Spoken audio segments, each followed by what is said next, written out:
Всем привет! Я недавно изучал отчет о развитии операционной системы FreeBSD за четвертый квартал 2020, который мне напомнил о том, что во FreeBSD продолжается чистка базовой системы от компонентов, распространяющихся под лицензией GPL. За отчетный период из базовой системы был удален отладчик GDB, а немного раньше набор компиляторов GCC. Это пара наиболее ярких примеров из целой кучи. В рамках данного ролика я бы хотел рассказать, почему происходит эта чистка. И здесь не нужно быть пользователем FreeBSD, чтобы не пройти мимо. Я верю в то, что хорошее понимание тех задач, которые решают разработчики одного из крупнейших проектов по разработке программного обеспечения, очень важно, особенно если вы тоже являетесь разработчиком. В конце концов, это просто интересно. Итак, чтобы ответить на вопрос, зачем разработчики FreeBSD чистят базовую систему от компонентов, распространяющихся под лицензией GPL, необходимо понимать, что такое свободное программное обеспечение и лицензия GPL? Что такое copyleft лицензии и чем они отличаются от пермиссивных лицензий? Что такое тивоизация? Предлагаю разобраться совсем по порядку. Программное обеспечение считается свободным, если оно дает своим пользователям 4 базовых свободы. Запускать программу в любых целях, как вам захочется. Изучать исходный код программы и менять его для своих целей. Раздавать копии программы, чтобы помочь ближнему. Раздавать измененные вами версии программы ради блага общества. Эти 4 базовые свободы были сформулированы хакером Ричардом Столманом теперь уже в таком далеком 1986. Столман начинал свою карьеру как программист в лаборатории искусственного интеллекта Массачусетского технологического института. И по роду своей деятельности он не раз сталкивался с тем, что отсутствие возможности исправлять ошибки в чужом софте, которым ты вынужден по тем или иным причинам пользоваться, сильно тормозит тебя в решении твоих же задач. Один из таких эпизодов был хорошо описан в книге Free as in Freedom – Richard Stallman's Crusade for Free Software. Она также доступна на русском языке под названием «Освобождение вашего компьютера 2.0. Ричард Столман и революция свободного программного обеспечения». Ищите ссылки на русскую и английскую версии книги в описании. Книги распространяются абсолютно свободно.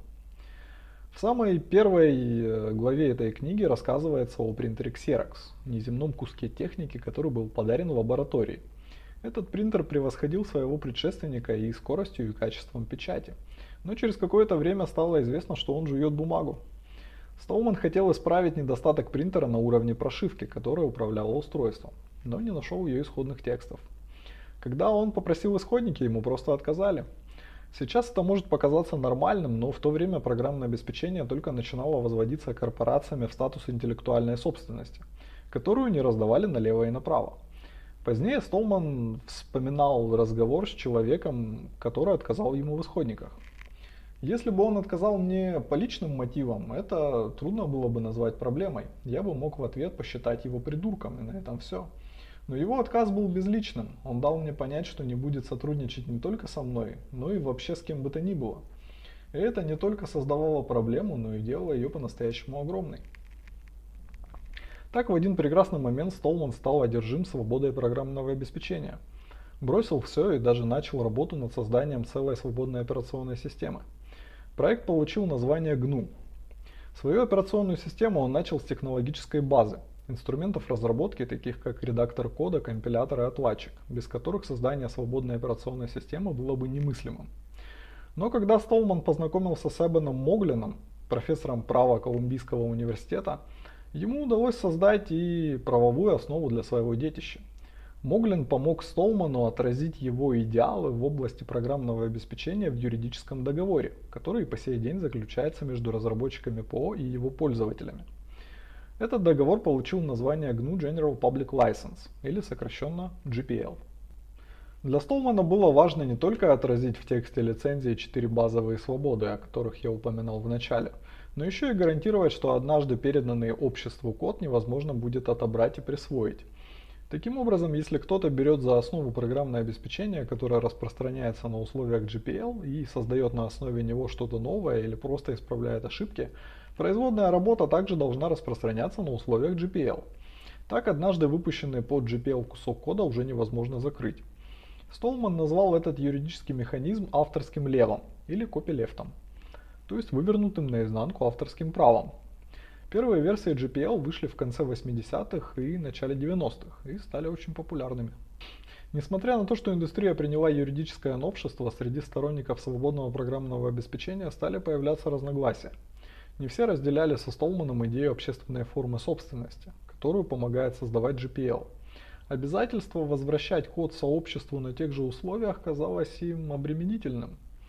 Одним из ярких примеров такого разногласия произошел, как несложно догадаться, с операционной системой BSD. Напомню, что она представляла собой ответвление от оригинальной Unix и развивалась в Калифорнийском университете в Беркли. Тогда еще у BSD не было приставки Free, Open или Net.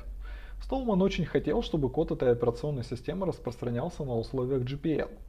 Но один из ключевых разработчиков BSD по имени Кит Бостик не разделял тех самых идей общественной формы собственности. В итоге, когда Бостик в 1989 сделал код сетевой подсистемы BSD свободным, он выбрал для нее лицензию, которая фактически никого ни в чем не ограничивала и даже позволяла любому желающему закрывать исходники. Ее единственным условием на тот момент являлось указание имени университета в описании производных работ.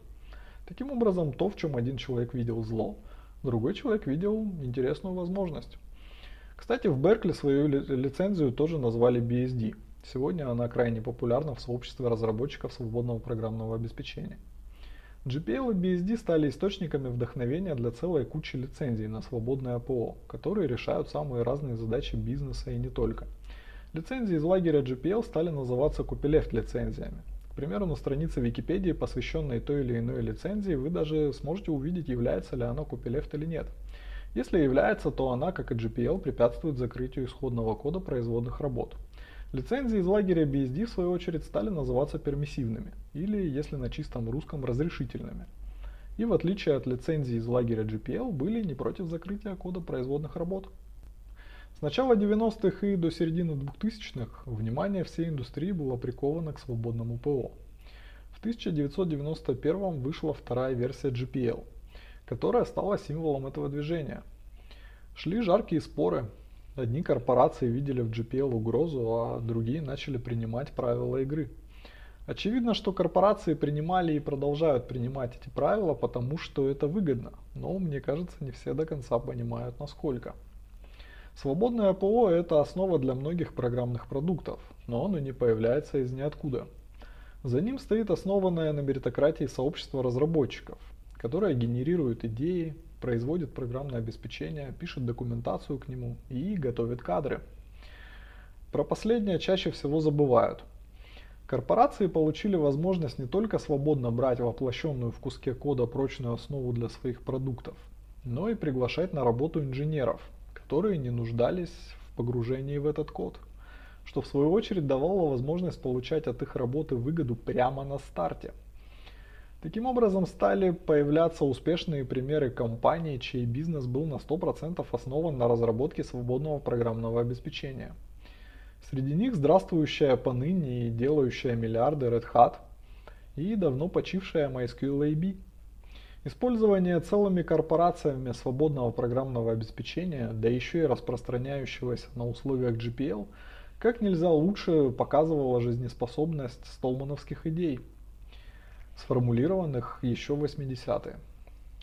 Теперь стало очевидным, что разработка свободного ПО, какому бы лагерю ни принадлежала, не участь аскетов, которые обрекли себя на неоплачиваемый труд во благо общества. Здесь необходимо акцентировать особое внимание на том, что до середины нулевых у лагеря BSD были нормальные соседские отношения с GPL. Это проявлялось в том, что в базовой системе FreeBSD спокойно уживалось ПО, распространяющееся как под BSD и другими пермиссивными лицензиями, так и под GPL. Но все сильно изменилось к концу нулевых, когда Столман решил сразиться с новым врагом.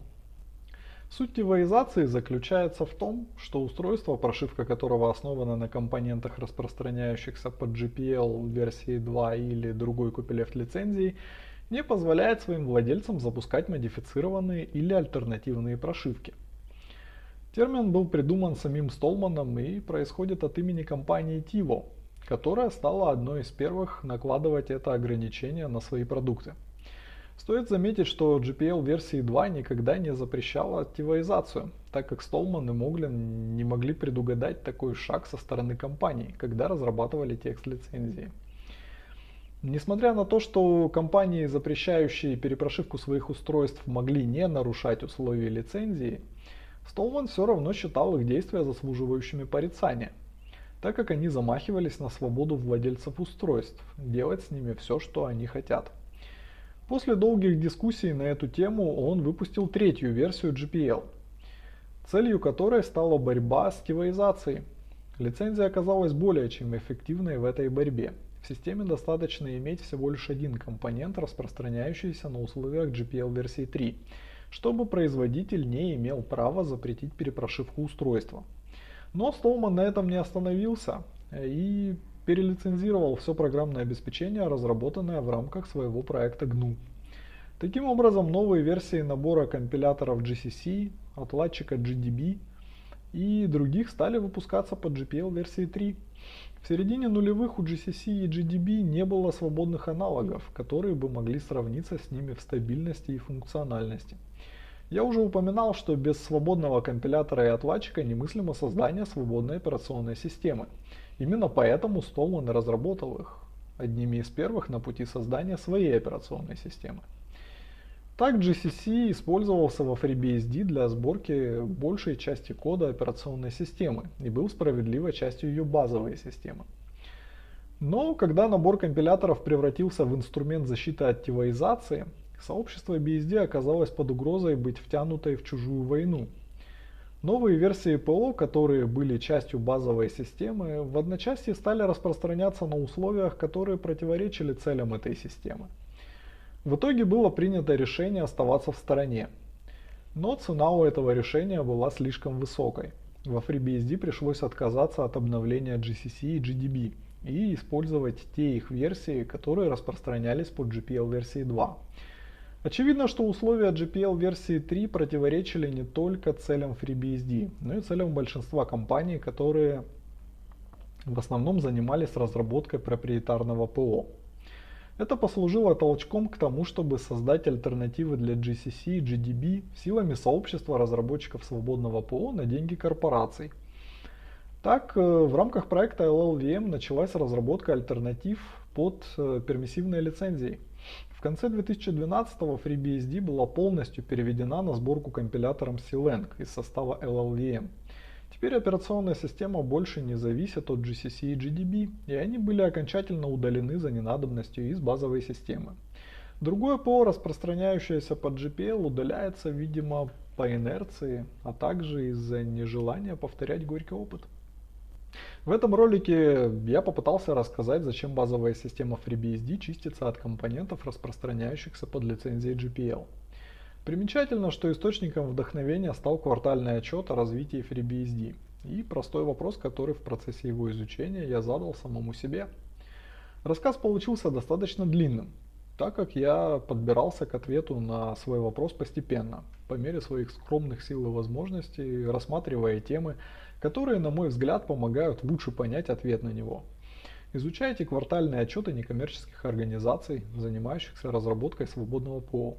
Используйте и участвуйте в разработке свободного ПО. И задавайте себе простые вопросы. Всем пока!